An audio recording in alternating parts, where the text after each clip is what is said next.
adalah sancang varigata.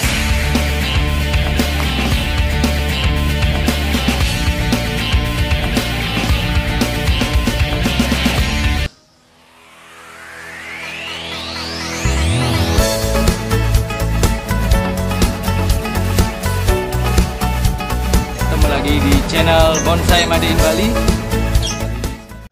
Sobat bonsai, ketemu lagi di channel Bonsai Made in Bali. Dan di video kali ini saya akan melakukan proses penanaman pada bahan bonsai cucur atap yang dapat kiriman dari Abang Sabarudin yang dari Kalimantan Tengah. Jadi bahan ini tidak ada di Bali ya. Namanya cucur atap atau ujung atap atau biasa disebut dengan sapu-sapu. Dan di video yang kemarin saya mengupload unboxing dari bahan cucur atap ini. Jadi biasanya cucur atap ini setelah kita dongkel, kita rendam menggunakan B1 ataupun kita bisa juga menggunakan perasan dari bawang merah. Jadi bawang merah itu fungsinya antioksidan, mencegah pembusukan dari akar. Jadi sahabat bonsai, karena saya tidak memiliki B1, saya menggunakan bawang merah sebagai antioksidan.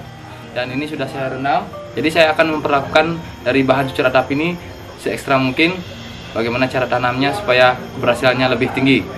Saya memiliki 6 bahan cucur atap dan nanti saya akan tanam bahan media apa yang saya akan pakai dan bagaimana cara penanamannya. Dan sebelumnya kita akan mereview beberapa bahan bonsai yang kemarin saya tanam dan berhasil hidup. Jadi beberapa di belakang dan langsung saja kita review. Sobat bonsai, ini adalah bahan dari cucur atap yang akan saya tanam. Jadi ini pengiriman dari Kalimantan Tengah, 5 hari di perjalanan, dibungkus rapi. Kemudian setelah datang saya biarkan saya rendam dan saya tambahkan dengan perasan dari bawang merah sebagai antioksidan supaya akarnya tidak busuk ya. Jadi itu fungsinya dari bawang merah, pengganti. Kalau kita punya B1 kita juga bisa menggunakannya. Karena saya tidak punya, jadi saya hanya menggunakan bawang merah ini. Saya hanya rendam 2 hari karena di dalam perjalanan sudah 5 hari ya, supaya tanaman ini masih segar. Kemudian saya tanam. Jadi media apa yang nanti saya akan pakai untuk menanam dari bahan cucur atap atau ujung atap ini. Dan sobat bonsai, sebelahnya ya, ini adalah bahan dari, ini sebenarnya adalah akar ya. Ini akar serut. Jadi untuk akar serut bisa tumbuh tunas ya, namun pertumbuhannya agak lama ya. Jadi ini kira-kira bahan ini saya tanam 6 bulan yang lalu ya. Jadi 2 bulan saya tanam, kemudian tidak ada tanda-tanda kehidupan.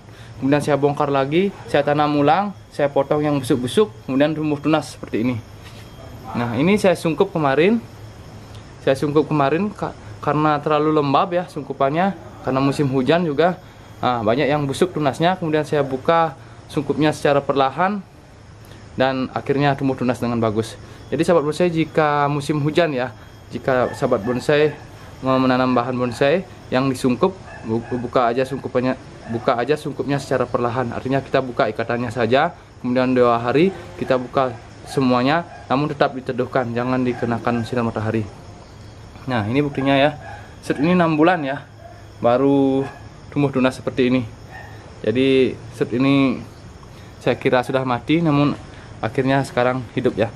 Jadi kemarin karena saya takut ya akar serut itu tidak mau tumbuh tunas, saya melakukan okulasi ya. Okulasi pada akar serut ini dengan menggunakan tunas serut. Jadi hidup ya. Jadi sahabat bonsai, jangan takut ya. Jika menanam akar serut tidak tumbuh tunas, kita bisa melakukan okulasi seperti yang saya lakukan. Jadi okulasi akar serut menggunakan tunas serut. Nah, sebelum saya karena sudah tumbuh tunas ya sedikit, jadi saya takut lembab ya atau nanti busuk. Jadi saya buka saja ikatan dari sungkupnya ini. Sebenarnya proses penanaman ya, kita tidak boleh menggerak-gerakkan dari bahan ini. Ternyata akar serut itu banyak sekali tumbuh tunas ya. Jadi sahabat bonsai yang menanam akar serut, jadi akar dari serut itu mau tumbuh tunas ya. Contohnya ini banyak sekali tumbuh tunas. Jadi percuma juga kita okulasi karena akar serut itu tumbuh tunas. Nah, saya buka saja sedikit ya sungkupnya. Nah sahabat bonsai, jadi ini dia ya akar dari serut dan tumbuh tunas ya. Nah, ini dia akar dari serut. Di sebelahnya ini adalah bahan dari serbin. Jadi serbin ini namanya 1000 bintang yang disingkat dengan serbin. Jadi untuk daun bisa dilihat ya sahabat bonsai. Jadi serbin ini bagusnya untuk bahan bonsai yang berukuran kecil ataupun mame ya, karena susah sekali mencari bahannya yang berukuran besar. Ini tanaman ini saya tempel dengan karang ya, karena kekurangannya di akar. Jadi kemarin saya tanam, namun yang ini tidak saya sungkup, dan ini sudah berhasil ya, sudah tumbuh. Jadi karena musim hujan tidak saya sungkup ya, dan namun saya taruh di tempat yang agak lebih lembab dan berair ya. Jadi saya sering menyiramnya karena menggunakan media pasir malang ya. Jadi pasir malang ini cepat sekali kering ya medianya. Kita harus rajin menyiram. Ini bahan dari serbin ya, 1000 bintang. Dan ke arahnya sebelah sini, ini bahan bonsai milik teman saya ya, namanya Alit yang dari Tabanan. Nah, bahan ini sudah saya buka sungkup secara perlahan ya. Jadi caranya ya, ini hasil okulasi sahabat bonsai. Ini bahan bougainville biasa yang saya okulasi menggunakan bougainville Singapura. Jadi sahabat bonsai, jika sudah tumbuh tunas sehat ya seperti ini, bagus pertumbuhannya, jadi kita buka saja sungkupnya perlahan. Jadi yang pertama kita buka talinya aja. Kemudian ini berapa hari ya? Ini 3 hari masih saya biarkan. Nah, saya seperti ini ya untuk okulasi, cara buka sungkupnya. Jika sudah tumbuh tunas dengan bagus, buka ikatannya saja. Kemudian baru berapa hari ya, sekitar semingguan ya, 4 hari sampai seminggu baru kita buka sungkupnya semua, dan tetap diteduhkan dulu. Jadi ini bahan dari bougainville. Jadi bougainville ini bagus sekali karakternya, karakter tuanya sudah dapat. Dan ada satu yang mati ya sambungannya. Dan sahabat bonsai, untuk bahan putri malu ya. Jadi untuk putri malu ada beberapa pohon yang mati ya. Jadi sahabat bonsai, putri malu yang berduri semuanya mati ya, karena saya tidak tahu bagaimana cara menanamnya. Mungkin saat pendongkelan terlalu banyak akar yang putus, dan karena saya sungkup mungkin terlalu lembab ya sahabat bonsai. Jadi saya masih mempelajari untuk putri malu. Namun ini menurut saya ini bukan putri malu ya. Jadi kemarin saya dongkel bersama Bang Charlie. Ada durinya ini mungkin bukan putri malu, mungkin ini jenis dari Kaliandra ya. Karena kenapa saya bilang bukan putri malu, karena saat dipegang ya, ini tidak mau malu daunnya. Jadi ini mungkin jenis Kaliandra yang kecil atau yang mikro, saya juga kurang tahu. Jika sahabat bonsai ada yang tahu bahan ini, bisa komen di kolom komentar. Ini bisa dilihat ya dari karakter batangnya juga. Namun ini bagus ya untuk dijadikan bonsai. Nanti saya akan coba pakai bahan ini, 2 bahan ini aja yang hidup ya. Yang kemarin mungkin karena musim hujan, jadi saya sungkup, makanya terlalu lembab. Ini sudah tumbuh tunas ya untuk putri malu. Namun karena saya lupa mengeceknya, dan saya buka sungkupnya, dan kemudian semuanya mati ya sahabat bonsai. Jadi nanti kita ulang lagi untuk mencari bahan putri malu. Nah sahabat bonsai, langsung saja kita sekarang ke penanaman dari bahan dari cucur atap ini. Jadi media yang saya pakai adalah pasir malang, dan kita campur dengan kompos. Jadi sahabat bonsai, pasir malang ini sangat bagus ya untuk menanam bahan bonsai. Namun bisa kita campur menggunakan sekam, kompos maupun pasir sungai. Jadi untuk penanaman awal ya, atau penanaman hasil dongkelan, kita bisa menggunakan campuran dari pasir malang. Jadi pasir malang itu hasilnya itu agak berongga, jadi ada ruang.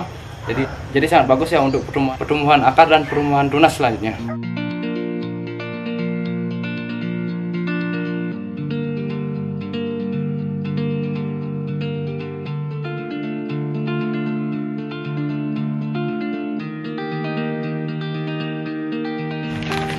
Jadi sahabat bonsai, untuk penanaman dari bahan ini saya hanya menggunakan polybag saja ya. Ini adalah bahan yang pertama dari bahan cucur atap.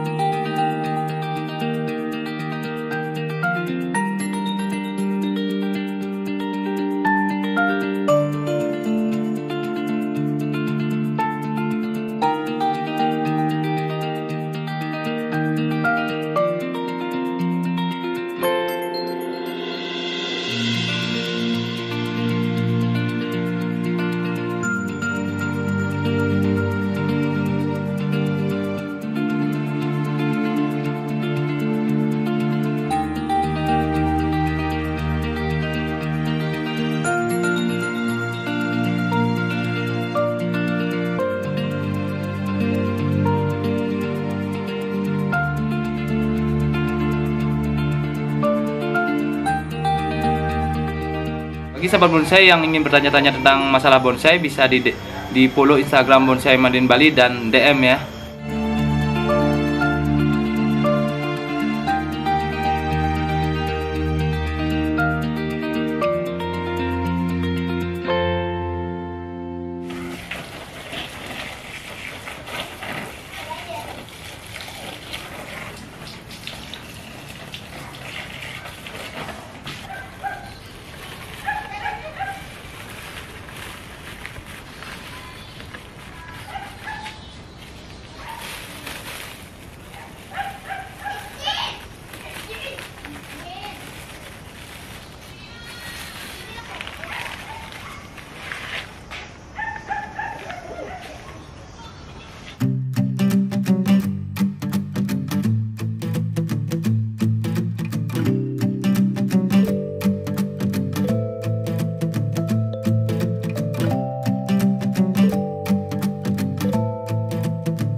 Jadi sahabat bonsai itu tadi ya cara saya menanam dari bahan cucur atap ini. Jadi saya maksimalkan mungkin, dan karena musim penghujan saya menggunakan dua cara ya. Yang pertama yang saya sungkup, dan ada yang tidak saya sungkup. Saya akan mencoba di musim penghujan ini mana yang lebih bagus, yang disungkup atau yang tidak disungkup, karena tanaman ini masih baru ya, atau baru saya tanam, saya belum mengenal sekali karakternya. Nanti tiap hari saya akan cek bagaimana pertumbuhannya, yang mana lebih bagus, pertumbuhannya lebih cepat, yang disungkup atau yang tidak disungkup. Dan untuk penempatan ya, karena musim penghujan kita bisa menaruhnya di atas tiger, ataupun jangan saja menyentuh tanah agar tanah bahan ini tidak busuk ya karena musim penghujan. Dan kita tempatkan di tempat yang teduh ya, atau yang terhindar dari sinar matahari. Dan sahabat bonsai, terima kasih sudah menonton video ini, semoga bermanfaat. Dan sahabat bonsai yang ingin bertanya-tanya bisa follow Instagram Bonsai Madin Bali. Dan sampai ketemu di video saya berikutnya. Salam bonsai.